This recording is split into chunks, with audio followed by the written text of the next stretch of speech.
The lead up to this can be somewhat exhausting because it's really elongated, but the race itself is so exciting and exhilarating.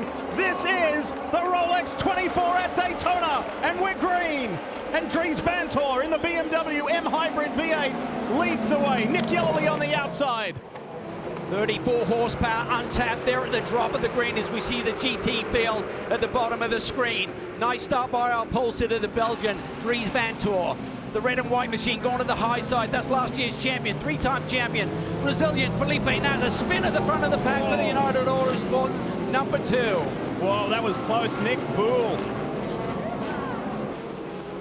And talking about one car that does have issues, back in the garage is the beautiful Lamborghini, the number 63 from GTP. Now, Bortolotti stopped on pit lane. They took the engine cover off. He lost 2 laps there trying to go through and diagnose what might be amiss in the engine area on this Lambo. And simply, he drove it back with the battery power. They're hoping it's something simple, Dylan, but it does not appear so. They're already 8 laps down. And one of the stars in the top class is Romain Grosjean, the IndyCar and Formula One star, but unfortunately, Grosjean is not going to get a chance to drive this weekend. I just ran into him and he is headed home because the issue is terminal for the 63 Lamborghini. I don't believe it's a battery issue or a high voltage issue. Some of the GTP cars have been having that. They're still investigating, but they will not be able to return to this race. Oh, what a shame. What a shame. He does get dropped into the fire, though, because the 93 out in front right now, so he's leading, but he's in this car for a reason. It's because he's done a good job and they believe in him, and all he needs to know is I have a job to do. For him, he needs to understand he doesn't have to be the fastest driver on the team. He just needs to be a good team member, do the job that he's been given. They've told him what they need him to do. He's going to go out and do that job, get out of the car, and hand it on. Let the pressure be aside. It's hard to say. It's just another race. That's how he has to look at it. Let's watch him navigate the rest of the infield portion at Daytona.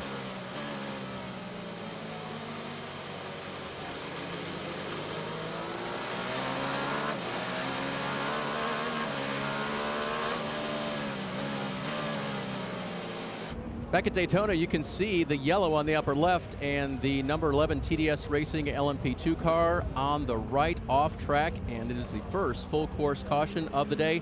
Here's what happened to Hunter McElroy in the Western Horseshoe. Yeah, we kind of talked about this earlier, Dave, about getting high in turn 1. Same thing here in the West Horseshoe. He just gets up on the high side. He's thinking about going around the GTD car that's down on the line. He probably brakes at the exact same spot he had been braking, but he gets up there on a dirtier part of the racetrack and just cannot get the car slowed down. He doesn't want to lock the brakes. He tries to stay in control of it, but he just runs out of room. I'm thinking the damage is going to be minimal. The tire wall is pretty deep. He's kind of nudged into it. Perhaps no suspension damage. The problem is the time that it takes to get the car out and for him to get back around in the pit. Green flag back out. Frederick Vesti for Cadillac is out in front. He takes the green. Right behind him, Nick Tandy in the white and red Porsche looking to get by. Third place there, the BMW of Rene Rast, and then Felix Rosenquist in the Acura number 60. Look at that. Cadillac, Porsche, BMW, Acura, 4 manufacturers in the top 4, and that's why IMSA right now is some of the most competitive sports car racing in the world. Right now, these Michelin tires looking to come up to temp and pressure, and until that point in time, it's going to be kind of like a cat up on its tiptoes. Now the GT field working through the International Horseshoe. Look at the traffic in GT. It is good, it is fast, but boy, you got to be careful here. Just off of a pit stop here, going through the backstretch down toward the West Horseshoe. There's a look to the outside by the Corvette. Not going to do it here. Yeah, difficult to do, and I think the BMW just a little bit loose coming through the kink. Gets hung to the inside. That's going to give the Corvette the run down towards turn 6. And right now, talked about it, Neil Verhagen behind the wheel of the number 1, trying to get up to speed. And right now, you got to think about it, Dave. You cannot let your ego get in the way. As a race car driver, you don't want to lose a position. But goodness, you got 21 and a half hours yet to go in this race. You can't throw it away because your ego gets in the way right now. You've got to make sure that you've got a car to race with later on. And right now, all these teams are trying to write a book. All right, Russell Ward has found his way back into the garage area with the 57. Looks like he's leaving, Chris. He is eagerly awaiting his return to the fight here for this 57 car. It was a lengthy repair. What they were working on was the throttle cable. The return spring is what broke. And Russell actually even got out of the car, grabbed some tools, and went to work with his crew to try to repair it. He said the throttle just kept swinging around every time he got on the brake. So the repair took a little bit of time. They also fixed some of the front valence as well on the front end of that Mercedes. But as you can see, he is making his way slowly back to the racetrack and going to try to salvage something. At least it happened early, but he's going to have a lot of work to do here to get this AMG back to the front. Yeah, guys, he just came over the radio. That's Alex Palou saying, I think I have a punctured tire. They're not sure which one it is. They told him to shut it down as he sits there on the apron, bringing out the full course yellow. But Alex Palou avoiding disaster, said, I almost hit the wall. So we'll see what happens here, which tire that in fact it is. But he's going to try to recycle and get this thing back to pit lane. But it's going to be a long way around. Second full course caution. Yeah, it could be the angle of the camera shot there, but it looked like the left rear had a lot of camber in it. Just sitting still. Have a listen.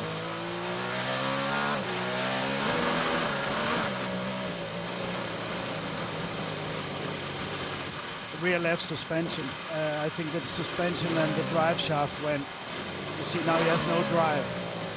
Yeah, he's trying to get back. He can't get back. Drive shaft gone. Let's go back to racing here at the Rolex 24. Vantor leads the young Brazilian Felipe Drugovich. Drugovich has gone to that outside line. Look at this move from Dixon. Dixon in that blue and white Acura Meyer Shank car going around the outside. He is feeling it. It's all about getting the energy in these tires early and getting the grip. If you don't force it, if you don't have the load, lock-ups there as these tire temps are starting to come in. Drugovich around the outside. Inside for the King coming up. Will he keep his nose in the inside? Vantor has to give it up. What a move from the Brazilian. Awesome work. The Aston Martin Formula One test driver is leading the Rolex 24 at Daytona. Well, it's absolutely controlled chaos down here in the Acura Meyer Shank Racing pit. We'll talk to team owner Mike Shank. What in the world's going on? We've got the folks from Honda Racing Corporation here. It seems like a lot of work's going on in this 93 machine. Yeah, we've had some kind of left rear stud failure on the lower suspension, so we sheared them off, and now we're just trying to get it back together and get it back on the track here. So we'll get it back going here. Very tough to take after a great start to this weekend, but we will get it fixed up and go back out. So some kind of failure with the studs. Hawksworth to his flank now as they make the run down to the Kink. Now this is turn 6, Hawksworth to the outside, Kleeman to the inside, trying to hang on against one of the sport's best. What a debut Parker's putting together here, and here comes the There you see a misunderstanding there. Estra got blocked there, and Kobayashi makes the big move and takes the lead. He has been the man on the move since the restart of this race. Cal, you're pointing to something that doesn't look too good for Magnus Racing Aston. Well, he's obviously got troubles, but I'm just hoping that that puddle or fluid that's sitting there is not from his race car, because this is not the way that the team or Randy wanted to finish off their IMSA campaigns here. Let's take a look and see what happens. Oh yeah, he's on fluid, I think, as he braked in the corner. I think he was locking up on his own fluid there. Yellow flag pit stops. Also of note, the 24 BMW got in right before the yellow, so they're going to cycle up. The leader, Kevin Estre, coming in. Matt Campbell is going to get in the car for him. I think, I couldn't see it close enough, but I was told that they were on the softs. They've gone to the mediums there. You can see the yellow sidewalls. And then the number 40, Kamui Kobayashi, he sprinted to the front on a last restart on mediums. He has to back it up a little bit to get out this time. They stay on the mediums and he's back out, but we're seeing mixed tire strategy. The other Wayne Taylor Cadillac has been trying the softs, so they're getting some intel to see which they like better in these conditions. Hose or whatever as he went into that brake zone. But their day may be over. Fair a thought for John Potter and Spencer Pumpelli and Andy. And the liquid on the tray there of the flatbed is not a great sign. Hey. We are, Dylan. Andy Lally is out, but this field is not. Look at this, 3 wide. Will they make it 4 going to turn 1 on the restart? A little bit of lockup on the 60. On the outside, he's gonna hold it. What a move on the outside by Colin Brown. Does he have the lead coming through? Turn 2, yes he does. But here they come down into the International Horseshoe. A great move there by Colin. Gets it done, just absolutely lighting up the tires, getting it going. Well, we know how treacherous it is on the cold tires in that full course caution, the 6 car spun. So to come together. Look at this. Around the outside. Oh, let's just go for the lead. Why not? Yeah, why not? Yeah. Across the start-finish line, through Kamui Kobayashi to the front. Just used the side draft quite nicely there as he sort of came through and off the tri-oval and down into turn 1 and got it done into. He just picked up 2 positions, one on Felipe Nasr, defending race winner and champion, and the other on Colin Brown, between the entry to the Le Mans chicane and the brake zone for turn 1. Look at him close. Yeah, it's not quite enough. Is he going to get enough? He's going to get the slingshot through and off. He's going to have to go around the outside. Deep on the brakes, got a GT car in front. Can he use him as a pick? GT car stays in front of the Porsche. The Cadillac's going to get the spot. Oh, is he? And there you have it. I mean, that pass was made. But he's got trouble in his mirrors. It is Raffaele Marciello. He's right there. The BMW M coming at him now down the backstretch towards the Le Mans chicane. See what the gain is here in the draft. You can hear the lift on the coast. Just coasting all the way there into the bus stop at Le Mans chicane. He just got a slightly better run through in the right-hander. Just giving up a little bit of track position. He's going to be right in the draft now. And Louis is going to be under attack here. See the telemetry on the left-hand side, over a $180 now. They're getting close to 190 miles per hour on the high banks of Daytona. Can he make the pass? He's looking at it, goes to the outside as they head across the start-finish line down to turn number 1. Does Marciello have enough? He's got it done. That was nicely done. He used all of that draft, that sort of slingshot as he came over the start-finish line. And it's almost like Louis went, okay, you can have it. Yeah. We see Roman DeAngelis without a left rear. Okay. That will do it. Is an issue for sure. Sub axle is there. The wheel is obviously not. I'm thinking the nut has come off, and so it's not broken is what I'm getting. Wow. Man. There it goes. That's scary. It bounces and it goes over that wall. Where is it? Flag waves. What's going to happen in turn 1? Good jump for Jack Aiken, that's for sure. Nick Tandy can't do anything behind him. Brendan Hartley trying to hold off in the blue Cadillac. I think Neil Johnny got passed by Blomqvist. Ooh, a little and twitch. Blomqvist now making a move, trying to make it on Hartley. Oh, it's off and big hit. That's the 40. That is Louis Delatraz. Oh, now he's contacted again. Whoa it up, guys. Oh, that's huge. And it's such a blind corner. You come around, there's really not good lights, and the wall is to the point that hard to see over it from a race car. It's the Pfaff 9. Pfaff Lamborghini, Jordan Pepper on track. 7.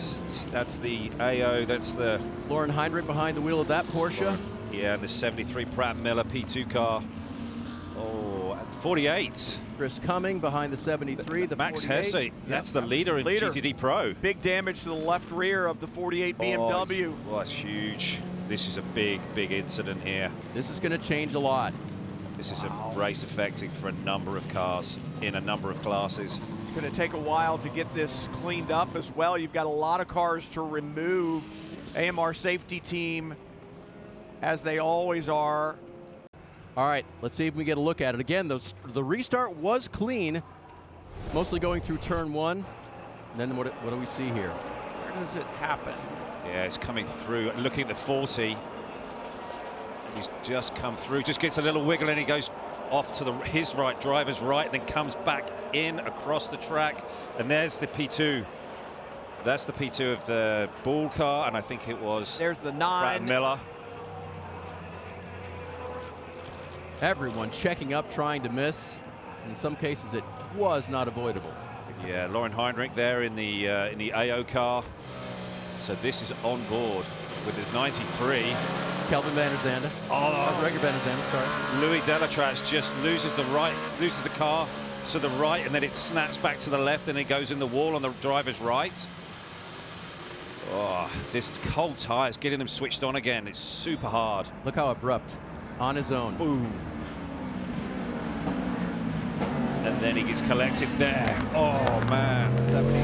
And then to the left, you're going to see the 2 GT cars. That was the Pfaff and the 48. Wow. I think the 9 collects the 48. Oh, was there a little bit of a touch there? Was there a tiny bit of a touch? The first angle, no, it looked like he was completely alone. Yeah. And we've seen that on these cold tires. The the breakaway seems to happen very quickly, and when they regain, all of a sudden you've got hands in to correct it. And then it's sending you in off the opposite direction. Exactly, and it's brutal. Standing outside the care center, Max Hesse, the first driver to be released in that BMW. Boy, came in late. Describe what the scene was like coming around the bend and looked like a parking lot in front. Yeah, I mean, to be fair, he spotted it really well, and I was very aware of what was happening. Unfortunately, the people behind me weren't. So yeah, obviously it was crazy chaos going on. I was able to basically avoid the car ahead, but just got hit very hard from the rear, and yeah, the rear left is damaged, unfortunately. It's a massive shame because our car was running so well.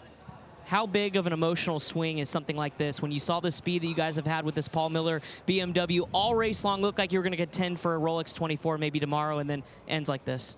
Yeah, it's you know, it's motorsport. We'll come back next year. Obviously, it's very, very annoying, I have to say. Mentally, it hurts.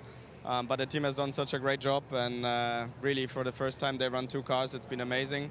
The one is still in the race, so hopefully they can get a good result, and we'll fight back in Sebring. Glad you're okay. Thank you. Max Hesse out of the car. Guys, for Paul Miller Racing, a huge impact there, and we'll continue to see as drivers get released here from the care center. Thanks, Chris, for hanging out there. He kind of led us, Ollie, to what we then saw on the replay, his car getting slammed by the Lamborghini late in the going there. And that's as part of it as well, you know, that you're being given information, but if the car behind is not receiving that same information and you've decided to check up and slow up, all of a sudden that guy that's running out of road and he ends up ramming you.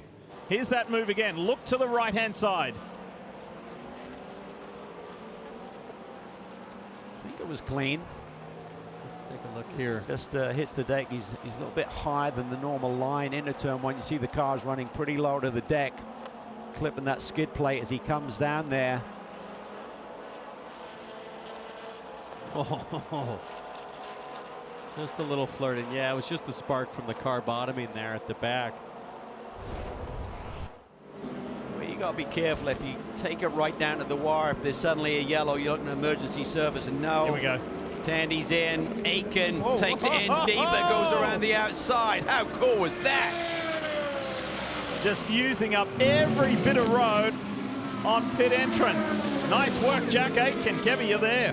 What a sequence. And let's have a look at that pit lane entry yet again from Jack Aitken, who took the fight to Nick Tandy. Just takes it in super deep there. Caught Nick napping a little bit. You don't say that very often. Pit stops were pretty equal, but position just a little bit down the road there. So great execution by Jack Aitken, and now it's really testy when you're coming out in these cool conditions. 83. Flat tire. The 83. Yep. Third on the restart, and you got to feel like they probably had contact with somebody down in turn one. Usually when you got that left rear just on that restart, usually is some contact. It's kind of like what we just saw between the 2 GTP cars. Yeah, yeah. Having a good time here, which we always are. This is a pass for the lead. Here comes Nick Tandy. Oh, big lunge down the inside. Gets it slowed up nicely. Big move. Nicely done. That's why we're under yellow here. Let's have a look. Oh, there was contact there. There was contact. Was that the caught off Mercedes? That just gave it a little tag. And around it went. Are we looking right better about this there. time? It's right about here is where that acceleration zone begins. And look at this. Look at Philip Eng. Look up on the high side. Here comes Eng, and the BMW goes right around the outside. Well, Vesti was too circumspect. Probably a good idea, though, because if he'd done it again, he might have got a penalty. So he obviously took it a little bit slowly there, and he's been taken advantage of by a couple of race cars. One is a car that's a few laps down, I believe. That's the 93, possibly. Yeah, that's Yellowly. Some 40 laps down after missing more than an hour off track earlier to fix that left rear suspension. Meanwhile, look at the rest of the GTP field. They are scrapping it out. Vesti, Estra, Albuquerque, Lawrence Vantor, Julian Andlauer. Top 8 GTP cars overall and in class are on the lead lap. Racing Porsche isn't that far back either. This is good stuff. Here's Prio, goes on the high side, couldn't quite do it there. Now looks for a second bite at it and goes right around Nicky Katzberg as here come the Ford Multimatic Mustangs They go straight to the front. Great teamwork. Big key. I wonder if traffic was involved. Someone moved up on him. I mean, that's not a place on the racetrack where you have a wreck by yourself typically. No. Oof. That tells you. Cut down. I mean, we've seen some suspension failures on race cars around over the course of the week. If he had a suspension failure and just pitched him into the wall, or if there was traffic involved. Top of the screen. Oh, it was turns. Did it turn from something braking, or was there contact with that GT car? Going to show you a slowed version from the 64, the Multimatic Mustang. Watch this. Yeah. He's just along for the ride at that point. Wow. See the car seesawing. It was fishtailing, yeah. I would think. I mean, we haven't seen anyone clobber those secondary curves in the chicane, but we had the number 5 car lose the right front suspension in practice earlier this week. We saw the 93 car lose the left rear suspension relatively early in this race. What does it look like back there? Well, they're certainly going to give it a go. This is not a situation where they're looking at it and that's it. The fact that they've cleared up the nose, and that looks like a new nose section will cue that all up. They are very much examining the rear right suspension. It's got a weird situation where because it hit the ground, it's almost it's detethered. One of the tethers have come undone and unwound. There's some of the wires being broken as well. So they have a complete rear gearbox and rear suspension assembly ready to patch on. So they could probably do that with the usual, well, they've got to unclip a lot of stuff, but 6 big bolts, put a whole new rear end on the car. No more 5-minute jobs like it used to be with the Audis back in the early 2000s. But they are absolutely going for it, which is just as well, because you only have to look over 2 garages to the left, and you've got the Cadillac number 40, which we know is an official retirement, so they wouldn't want to lose 2 of the Cadillacs, but there's a good number of very measured amount of work here. 1, 2, 3, 4, 5, 6, 7, 8, 9 mechanics working on the car right now. There's another GTD action. Yeah, of course, a Ferrari round the outside of the number 50 on the inside, and the Van Racing Aston Martin is the number 19 right in the middle. I have no clue how everybody got through turns 1 and 2. So that is another change of lead, and Porsche Penske Motorsport with Matt Campbell leads the Rolex 24. Right, let's have a look and see how this developed. It must have been coming out of Speedway turn 2, Ryan. It appears to be the case. Then a perfect case of slipstreaming as well. Wasn't entirely clear which direction to go initially, but Matt Campbell got it figured out, got to the inside, and quite frankly, Colin Brown deciding discretion, the better part of valor, didn't want to go side by side into this reconfigured Le Mans chicane. They want to stay off those curbs if they possibly can, and he settles back in line. Now here is that pass for position. Down towards the... Oh, round the outside of the kink! No, round the outside going into turn 6, my apologies. But even so, that was a bold manoeuvre by the 021 Ferrari. And that was an excellent move by the 023, sorry, Ferrari. Eddie Cheever for Triazzi on Maxime Rabat. Maxime is absolutely not a pushover and made that as hard as possible. Defender to the inside and comes back. And now round the outside, Cheever again into the Le Mans chicane. Last of the late breakers. That Aston has got some speed, working the ponies from that AMG derived engine, but with the Aston Martin tuning on it. As for the street car, and my goodness, this is a scrap that would be worthy of the front of the race, but again, points in both the Bronze Cup and GTD overall at stake here. Eddie Cheever, I think now, has converted that, and Maxime Rabat pushed through by the 27 Aston Martin. That was the drafting that was going on. So the heart of racing, that's Casper Stevenson, and that is also a pass for position from Stevenson. Absolutely incredible stuff.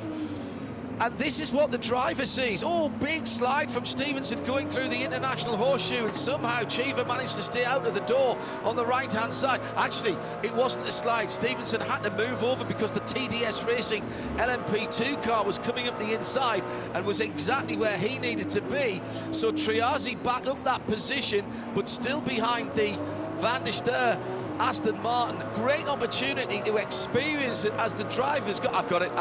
Where's he come from? Whizzing up the outside, down the inside this time for the Triazi Ferrari. So exactly the opposite side of the track, and again a prototype going through. That's the Era Motorsport number 18 car. Oh, side by side, the LMP2 battle lead also there. That's Sebastian Bourdais and oh, the Aston spins. The Heart of Racing Aston at turn 6. I was just about to say Seb Bourdais and Ryan DL were right in there coming through that. Now, that's a dangerous place after the apex of turn 6. This has to be done very carefully, and it is. When you could use the softs, oh, almost a collision as tyres are coming up to temperature and pressure. That's Acura versus Porsche coming across the line. Big flash of the headlights side by side and scraping on the ground. We've seen this from the Porsche. It's the number 6 car, which is side by side, and there's a bump. That's still together. The Acura that's down. That's still the one that's not on the lead lap. Yes, correct. So that's Renger van der Zande getting his elbows out. And the 6 goes ahead of the 7 Porsche. And here comes Renger van der Zande trying to take a lap back, and does so from the Porsche number 6 of Kevin Estre. So Felipe Nasr is net in the lead here.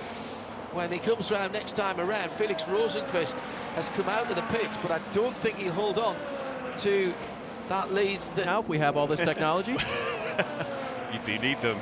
Oh, Madison Snow just getting a little bit of a bump and run there on the 77. A little bit rude, but, you know, a little bit of contact.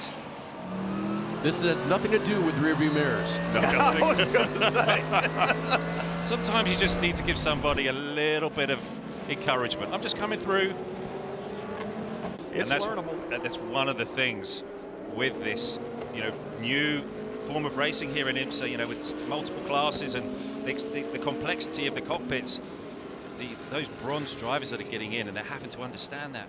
99 here with the 8. Dane Cameron for the lead in LMP2 racing with Sebastian Alvarez. Oh, on the outside, is he going to hold the line?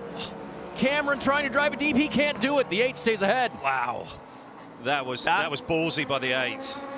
Man, and that's impressive. I mean, Dane Cameron, obviously a veteran, but we heard from Christian Rasmussen about the damage. Was that part of it, just not stable in the brake zone? Possibly, but Dane got a great exit, and now he's got a bit of side draft here. I think he's going to get this deal done. Oh, he's trying to come back on him.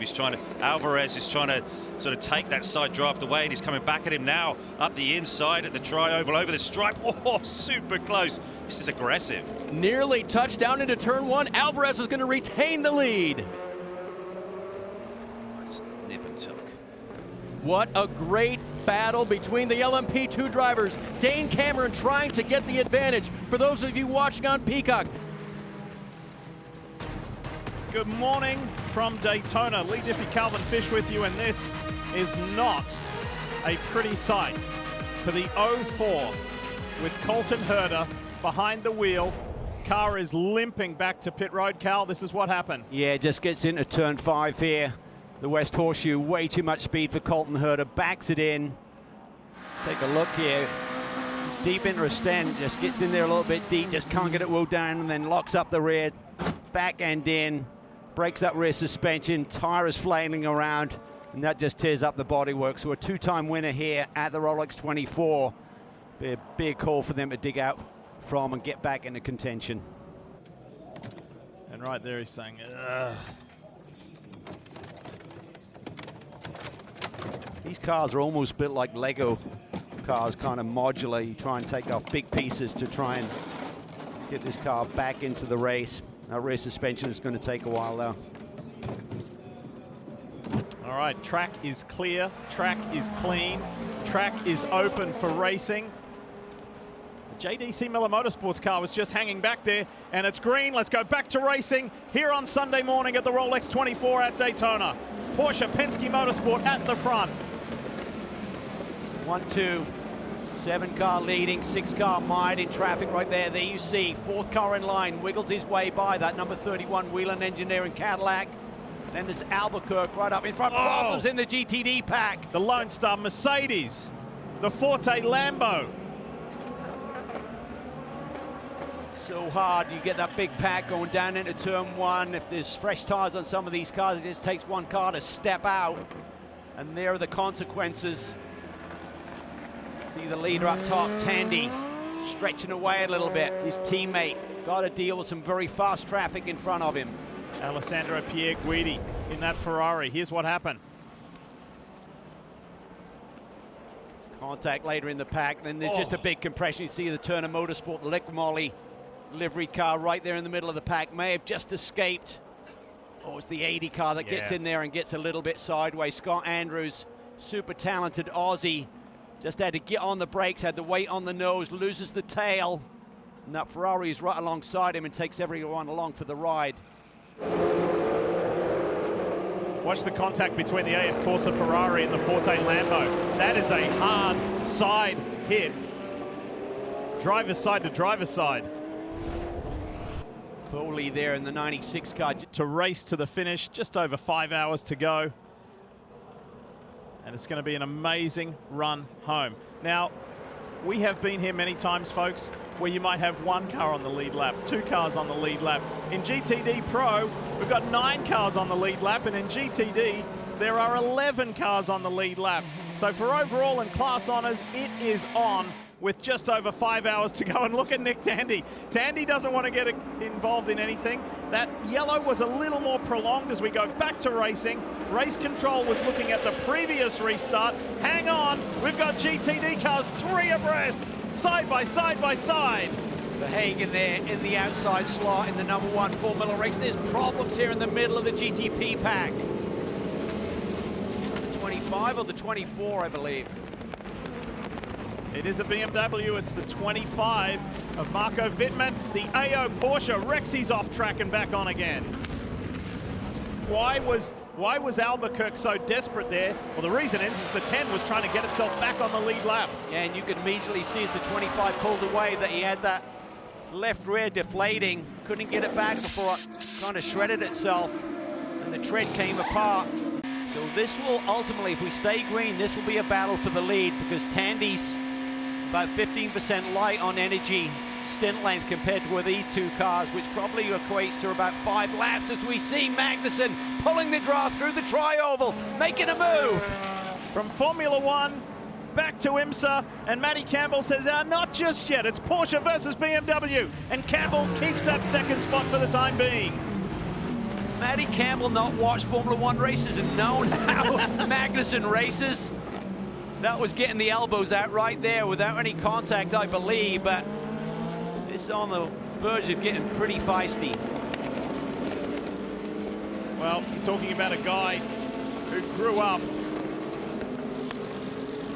watching his father, his famous father, Jan Magnussen, do races like this, win races like this, and knew all about the Rolex 24 at Daytona when he was just a kid. Different circumstance for Matty Campbell, who grew up in a rural town in Queensland, Australia, and he's living the dream. For many years now, a Porsche factory driver, racing against the likes of the famous family name Magnussen. And let's do it again. Let's see what this BMW's got down the backstretch. Inside, heading towards the Le Mans chicane. It's a braking duel, and Magnussen's got that preferred position. And this is with 4 hours to go, and this is a little replay of what we saw when we were chatting there to IMSA President John Doonan. The BMW, the Corvette, side by side, little argy-bargy here through the Estes contact. You can get cut tires, you can get broken splitters doing that. Mr. Milner, and this is all fine. This is where it starts to get a little rough, but really for Tommy's on the inside, you got that little right-hand kink. What are you going to do? He's run out of room. You know, the BMW didn't quite give him enough room. Obviously knew he was there, and so you have to kind of get your elbows out, and he went full across the grass there. Figuring and science going on here, a little geometry. Pass for the lead. Calculation, Mathieu Jaminet passing for the lead here in Porsche. The fastest car in qualifying is the car that got past Kevin Magnussen Formula F1 driver behind the wheel now. This is Kevin's look as Jaminet came by. And this is great. This ends up as a game of chicken. This is here through the first horseshoe, turn 3, drag race off this corner, and then you've got the kink. It's that flat out turn 4 to the left. You see the Porsche there. He is just crowding Kevin, giving him absolutely no room, forcing him to lift. That was a standoff, and the point goes to the Porsche with Jaminet. And to your point, it's frustrating. Oh, he's really down in deep here. Look at the inside. Oh, Farfus. And they need to get on the radio to Tommy Milner because car 48, Augustus Farfus, has been given a penalty for blocking. That's a drive-through. He's taken it too far. So Tommy, don't make a mistake now. Don't have any contact. That car's coming to the bed. And there it is. There's the contact. Milner drives the one off the racetrack, damages the Corvette in the process, but it was Farfus that set all of that up. Man, look, what was I just saying? You can't get impatient in that moment. You can't lose your cool, but I'm going to put a little bit of this on the team for maybe not telling him that car's coming in, but at the same time, Connor DeFilippi, some dirty tricks from BMW being played, and it's resulted now in damage to that vet. This could be huge. When that penalty was first called, I was like, I didn't really see any blocking. I saw him being a pest. Once he went through turn 1, he was blocking multiple times all the way down to the International Horseshoe. It doesn't matter because the damage to the Corvette is pretty extensive, and Tommy Milner with a wave. Number 1. Yep. With a wave there as Farfus comes in to serve his penalty. The problem is he's got a parachute hanging out of the back of that Corvette, and they already weren't that quick down the straight. Exactly. What was helping him in some ways on the straights, at least the BMW in front was punching a hole, giving him a bit of a draft. Now he's punching the hole himself, and he's got the parachute out the back. Oh! And here we go. Big moment there, but look, this was Milner as he went by. Look, at 180 miles an hour, you got to have a pretty strong forearm there. You got to be really committed to that one. That was a well-deserved salute from Milner to Farfus. Well, Matt, we've caught up with Tommy Milner, who got out of the number 4 Corvette. So we saw the hard racing there between you and the BMWs, obviously, to let that contact. What is your thoughts on how you were raced there ultimately? Yeah, and basically, that's not what IMSA is about. That's not what sports car racing is about. You know, hard racing between competitors is totally fine. I have no issue with the one car. At the end of the day, the driver of the 48 should be embarrassed. The team should be embarrassed. BMW should be embarrassed for that kind of racing. A car that's only out there to slow us down, that's not what this race is about. It's not what sports car racing is about. You know, I have no issue with the one car. They're obviously still in the hunt. I think they were leading or they're up front there. We'll continue to race them clean as we have. Yeah, it's just the 48 car, and whether it's the drive themselves, whether it's the team that decided made that decision, but they were making pit stops to get them out in front of us. It's embarrassing, really, is what it is. That was just a little late on my part. Yeah, I didn't want to. Oh, look at that. Oh, major hello. air. And so I wasn't happy to see our car on there. I was like, oh no, what's happening here? But that's Misha was trying to get out of the way, basically, for the. We'll go split screen here. GTP pit stop starting on the top of your screen. That's race second place running at the time. Nick Tandy, yeoman's work, 8 hours plus in the car. His final sit is complete. Felipe Nasr trying to go back-to-back here at the Rolex, climbs aboard to take it home. It's going to be a routine Michelin tire change, fill it with energy replenishment. Meanwhile, on the bottom, that bare bond lasted about 25 minutes for Tommy Milner as they continue to work on the back end of that Corvette. He climbs out. Nico Veroni will take it home here in GTD Pro as he continues to try to fight for the race win. Some more bare bond being added, this time at least Corvette yellow, but we'll see if this one holds this time.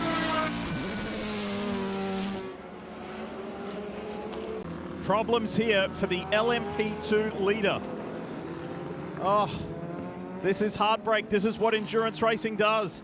This is what the Rolex 24 does. Mathieu Vaxivière. This car had turned on some of the best racing over the last few hours, and now it is stationary. And a caution comes out. Wow.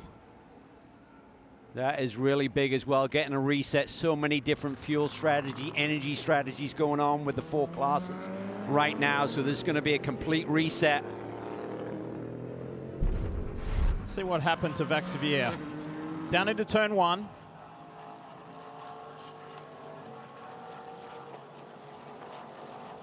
Wonder if there's a driveline issue here, just suddenly accelerates off that corner. You got a broken half shaft differential. Suddenly there's no drive there. Don't see any smoke. That is going to be a compelling battle to the end as we see green. Let's go back to racing. There are 5 cars in LMP2 on the lead lap. Let's get back to it, and they're side by side. The Acura and the Porsche down into turn 1. Wild stuff there. That white fin, red and white Porsche. That is Kevin Estre, the Frenchman. He makes the move around Blomqvist. Look at this, outside, around the 10. That's Philippe Albuquerque in that bright blue Dex Imaging Cadillac, not on the lead lap, 2 laps down, but the Penske Porsche needs to get by it. He does, but Albuquerque can't afford to give it up. There's still almost 2 hours in this race. You got to somehow get back on that lead lap. Meanwhile, in GTD, side by side there with the AO Porsche, I think that's the WeatherTech Corvette, the 91, almost banging doors as they approach turn 5. 2 factory yellow Corvettes up ahead. Look at that bright green Porsche. That's Lauren Heinrich, the reigning champion in GTD Pro of the series, and he's making some pretty bold moves. He really is. They lost a bit of track position with having to change the rear bodywork about an hour or so ago. He's deep in that GTD Pro pack, but he has got the speed and the talent to drive to the front. I'll ask you a question. Where do we look? Where do we look? There's so much going on. Top box for the overall spot, and it's Felipe Nasr who leads the way, the man who brought it home last year for Porsche Penske Motorsport, both in this race and in the championship. Yeah, but Green wide in GTD in the bus stop. Sorry, guys, for jumping in. That is crazy. No way they can make it. Or maybe they can. This is going to be crazy here for the final 2 hours. Everyone up on the wheel, including Dries Vanthoor. He takes the BMW to the high side, looking for the lead. This guy who started on the pole position puts BMW M, Rahal, Letterman, Lanigan back out in front. He locks up into that brake zone, just took it in so deep. Oh, and he's sideways through there. Nasr has to give it up a little bit. Dries Vanthoor, the Belgian, putting it all on the line. What a save from Vanthoor. I thought that was going to be lights out, game over. He somehow hung on, but Nasr to the advantage as they come to the kink. To the kink, and the Porsche will surge ahead. You would think this is the last lap of the Rolex 24. There's still an hour 45 to go. Talking to the BMW camp, they feel that their car is better in the warm conditions. We saw that in the first 2 hours of the race by Dries Vanthoor when he started the race from the pole and took off. These are now similar conditions to yesterday. There's a good old-fashioned Munich fist fight here. BMW versus Porsche at the front. And boy, it seems like Penske wants the 1-2 today. That car on the high side, the red and white Porsche 963, that's Kevin Estre. So he goes by the lapped car of Philippe Albuquerque, and now the top 3 cars are legitimate positions, first, second, third. One behind Albuquerque, that blue car is Tom Blomqvist in the Acura. The sister car has had a bit of drama throughout the course of this 24-hour race, but they still have speed in the Acura. Cal, I wonder if Vanthoor is talking to himself saying, hey, you got to settle down. You almost threw this whole thing away. Look at this. That's Zilisch making the big bold move, blocking. They're off the racetrack right there. Bodywork is flying. That's the heart of racing, Aston Martin, and the Winwood Racing Mercedes and the AWA Corvette. Take a ride.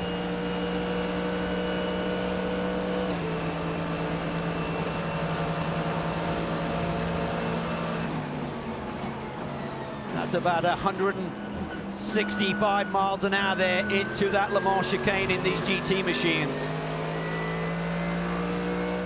That was Lucas Auer being the passer and the blocker, and this is Dries Vanthoor. Watch him light it up here. The lead car sideways, sprint car style. He tried to lay into the 700 horsepower diff, but his right sides were on the exit curb. Those chatter curbs just spin up the rear axle, and again, you can't get any closer to crashing than Vanthoor just did right there.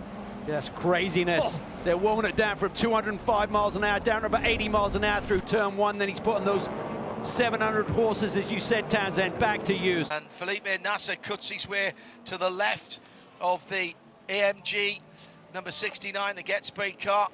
That was very, very smooth indeed as he goes through turn 6. By the same token, none of these GTs have got side by side behind. That's for second place.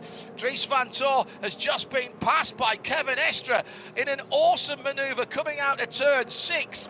That was incredible. That was traffic influenced, but it had to be pulled off by Esteban. Vanthoor thinks he can get down the inside into the Le Mans chicane, and the Porsches squeezed by one of the GT Porsches, I think, actually, as they were going through the first part of that chicane. That would have been, was that Lauren Heinrich in the 77? Rexy? I think it was. The GT up 3 car lengths on the BMW. He'll go to the high side and see if he can muscle his way past.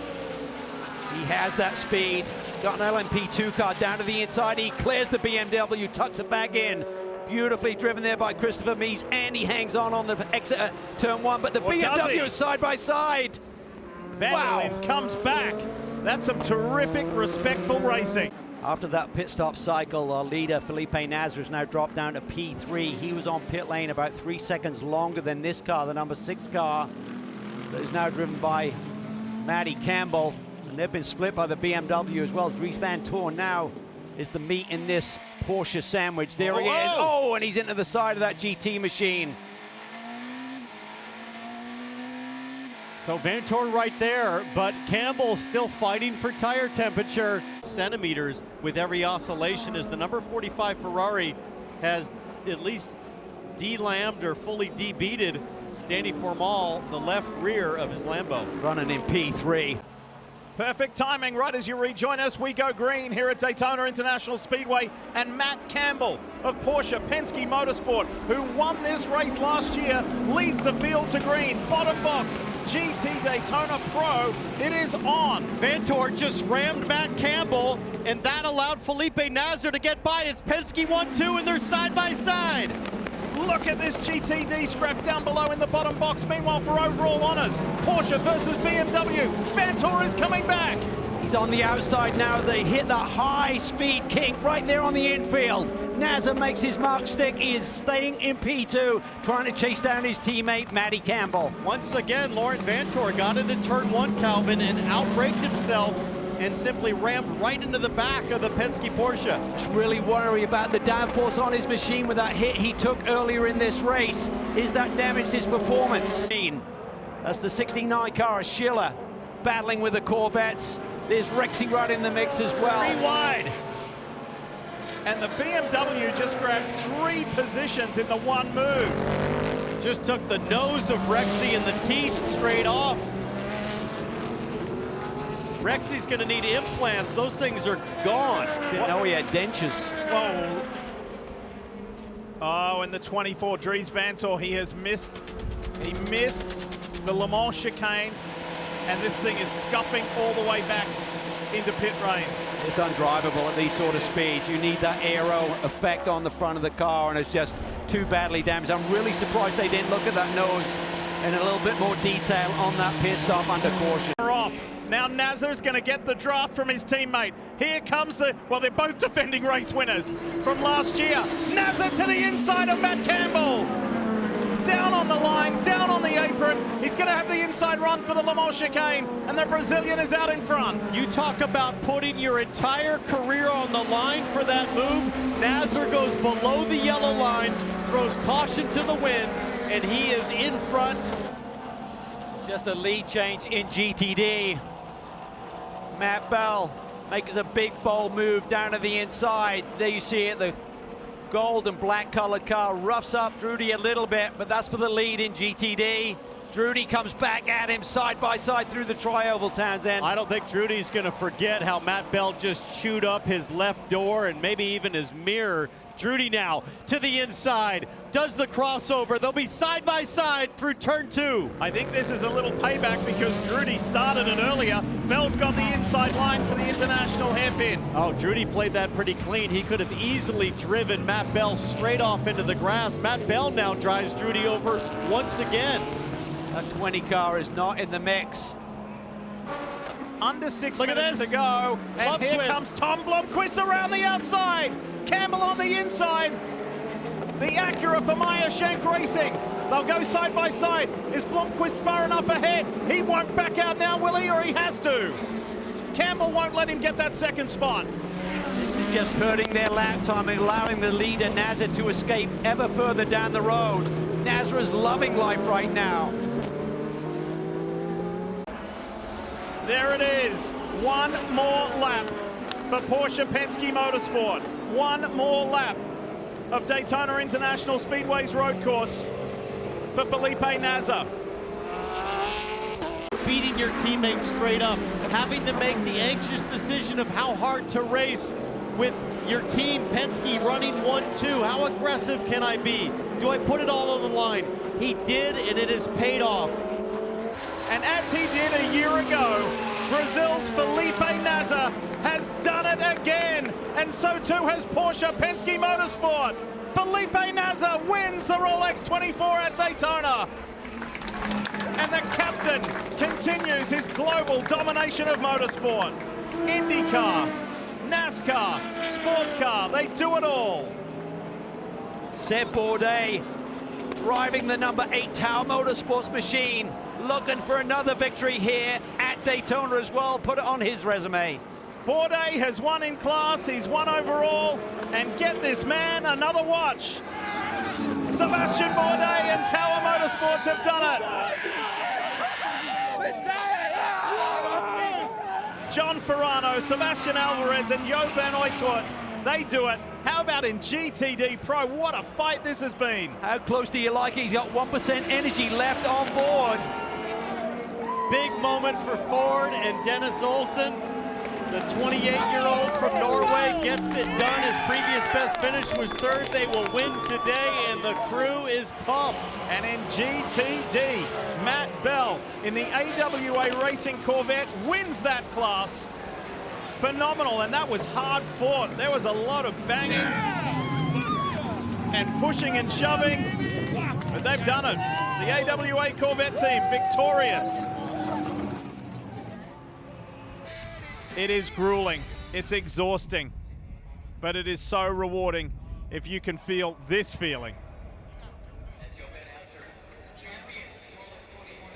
Victory lane at Daytona, special, special feeling.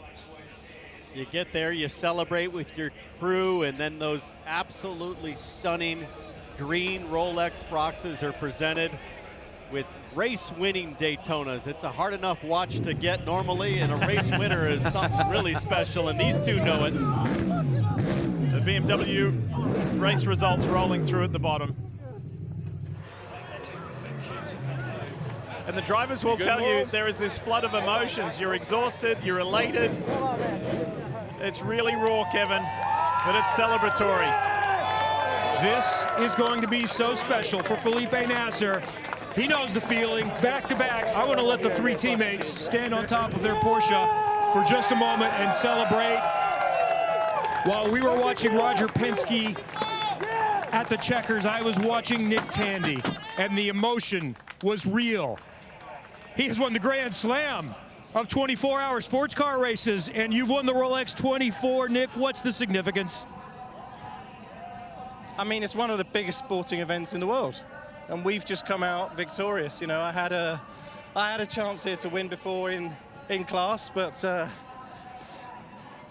the overall is something different, and it's something that, you know, I've been wanting to try for a long time. Luckily, I got to share it with these two legends.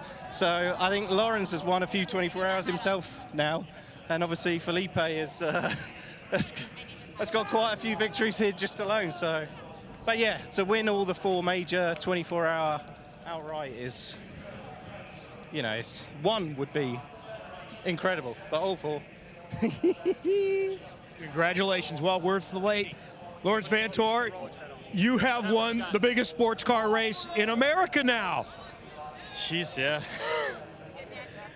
Been trying this for a while and came close a lot of times, and I don't know where to put words. I've been dreaming to drive this car, to drive for Penske, to drive for Porsche, to be in that chrome trailer, and a couple months ago I became world champion. Now today we won the Rolex 24. Yeah, I don't know. Awesome drive today. Congratulations. Felipe Nasr now has his helmet off, and he has gone back-to-back at the Rolex, and you had to battle your teammate. It's the same car. You know what he has. You know the rules when you drive for Roger Penske. What was that like at 20 minutes left? You got him, and then he almost got you back. I like winning, that's all, and that's what I'm here for. You know, I'm probably did it again, back-to-back. Incredible work by everybody at Porsche Penske Motorsport. The two cars run very strong all the way to the end. And hey, it's never over till it's over. So I did everything I could, behind the wheel to get ourselves set up, and it's just incredible. Incredible feeling. I just cried in the car, I don't know what to say. Incredible. Congratulations. What a day for Porsche Penske, and what a day in the Rolex 24. Roger Penske has won again. To Kim Kuhn. Tower Motorsports wins the LMP2 class. Sebastian Bourdais brings it home for the team. Sebastian, you've won your third Rolex now, but what does it feel like to do it for the team for the first time? Well, I haven't seen anyone, but I think they're going to be pretty ecstatic. It wasn't the most traditional way to win it, but what a day. I mean, we were in this thing all night long, and then it looked like it was slipping away from us during the day a bit. Then we got in the lead, then we lost the lead, and then they tangled at the front and seemed to really wanted to give it to us. So we'll take it. I mean, yeah, won it overall, won it in GT, and won it in P2 now. So, yeah, welcome Florida. Congratulations. Thank you. Seb winning Tower Motorsports' first Rolex 24, Matt. Emotional victory lane for Denny Olsen. 4 weeks ago, you pointed to her picture, your brand new daughter, Ellie. Now you win the greatest race. Can you describe just the emotions when you got out of the car and you saw all the fans and the excitement? It's the secondary best moment in my life. Obviously, Ellie and Emma at home. It's been a lot lately, and coming to Ford, we had a tough year last year, and coming here to Daytona now, sorry, with Multimatic and having Chris and Fred in the car, we had a faultless race, no damage until the end, and when that last restart went, I was just gonna go all in. I didn't care. It was win or nothing, win it or win it. When he got out of the car, tears in his eyes, he laid his head on the roof, Lee. Emotions running high. Big emotions, and understandably so, not only for what's at store, but just pure exhaustion as well. And speaking of emotion, this is Matt Bell. You saw this shot a little earlier. Can't believe it. And look at that. In the lead up to this race, he was pretty sick, actually. So had to get himself back to good health and then get himself ready to win. Here he is now. Let's hear from him. Yeah, the AWA Corvette gets it done in GTD. Matt Bell has the honors. We just saw the emotion that you were overcome with. What does this mean to you?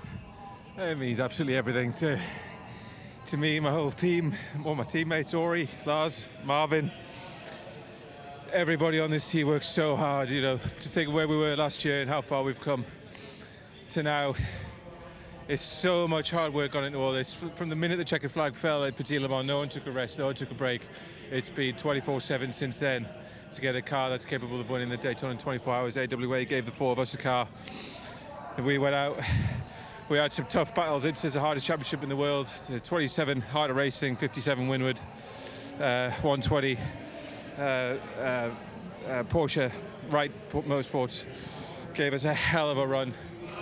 I had to work so hard to get on top of those guys, but we managed to make it work and bring it home in those last 10 minutes. So thank you to the competition for making it this hard, and thank you to AWA, my teammates, for helping me get it over the line. Well, let's talk about that pass for the lead and ultimately the win. You were racing hard with the Aston Martin there. What was going through your head? How did you keep your composure through all that? Honestly, I can't remember a damn thing. There was pro cars, there was GTD cars. I don't remember that. I'll have to watch a video later. I was just, every time there was a car in front of me, I was just trying to overtake, and I asked the guys to stop giving me updates. I just saw a GT car, I wanted to pass it, so that's all I was focused on. And I just can't thank the crew and my teammates and everybody enough. It was, that's one beat-up Chevrolet Corvette, but they make them tough up in Detroit. So yeah, fantastic result. He was in the zone for sure. Matt Bell gets it done for AWA Corvette. They win in GTD. That team has won in LMP3. Now they've won in GTD. All right, we're almost out of time. T-Bell, congrats on your drive. Great to see you back behind the wheel. What were your thoughts on the event as a whole? Well, I just think the driving standards are at an all-time high in IMSA. The precision, the preparation, the team quality.